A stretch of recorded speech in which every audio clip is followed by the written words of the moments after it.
Hai cuan-cuan people, kembali lagi dengan gue Chris dari CCN Indonesia. Kali ini gue bakal bahas tentang salah satu indikator analisis teknikal lagi nih, yaitu Relative Strength Index atau bisa disebut dengan sebutan RSI.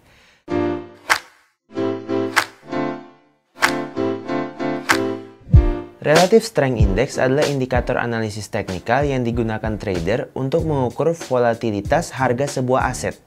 Indikator ini menunjukkan kondisi pasar yang sedang overbought atau oversold. Apa itu overbought dan oversold?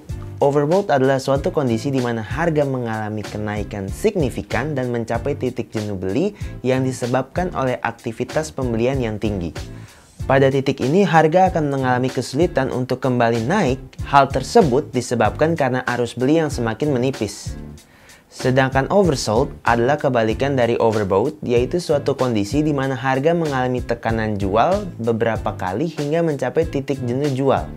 Titik jenuh jual sendiri sederhananya merujuk pada suatu kondisi sentimen trader yang menganggap harga telah sampai pada titik tertinggi atau terendah pada suatu waktu tertentu.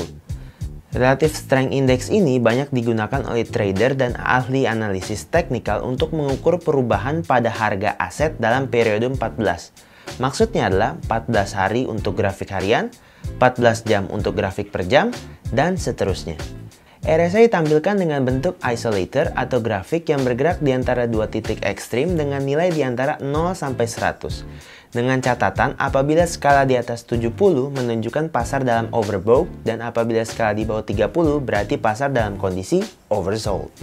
Dalam menganalisis overbought dan oversold pada RSI terdapat cara yang bisa digunakan, yaitu dengan metode divergence. Divergence adalah suatu grafik yang digunakan untuk memberikan suatu petunjuk di dalam indicator. Petunjuk ini memberikan informasi mengenai potensi arah tren yang lebih kuat. Misalnya adalah ketika pasar sedang bergerak ke satu arah, maka akan terjadi tren pembalikan ke arah sebaliknya atau reversal. Ada dua jenis divergence. Yang pertama disebut sebagai divergence dan yang kedua disebut sebagai hidden divergence. Divergence jenis ini menunjukkan tanda adanya indikasi pembalikan tren yang masih berlangsung. Divergence ini memiliki dua pola, yaitu bullish divergence dan bearish divergence. Bullish divergence adalah kondisi saat terjadinya harga terendah baru, tapi indikator belum mencapai titik terendah baru.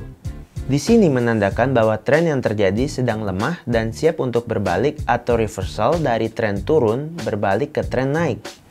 Bearish divergence adalah kondisi saat terjadinya harga tertinggi baru, tetapi indikator belum mencapai titik tertinggi baru. Nah, tanda ini menunjukkan indikasi adanya pembalikan tren naik ke tren turun. Selanjutnya ada hidden divergence. Secara umum jenis ini menunjukkan tanda penerusan tren yang sedang berjalan. Sama seperti divergence, hidden divergence memiliki dua pola, yaitu hidden bullish divergence dan hidden bearish divergence. Hidden bullish divergence adalah kondisi di mana harga berada di posisi rendah, sedangkan indikator berada di posisi terendah, yang menyebabkan adanya indikasi tren naik atau bullish yang akan terus berlanjut. Hidden bearish divergence adalah kondisi di mana harga berada di posisi tertinggi, sedangkan indikator berada di posisi tertinggi. Hal ini menunjukkan bahwa tren turun akan terus berlanjut. Ada 3 tips penting dalam trading dengan RSI yang wajib lo ketahui, yaitu yang pertama, abaikan overbought dan oversold indicator RSI saat tren dalam keadaan kuat. Hal ini akan mengurangi keakuratan dari metode entry overbought dan oversold. Solusinya adalah sebelum melihat indikator, RSI sebaiknya trader melihat indikator tren terlebih dahulu. 2. Memperhatikan level 50 pada indikator RSI.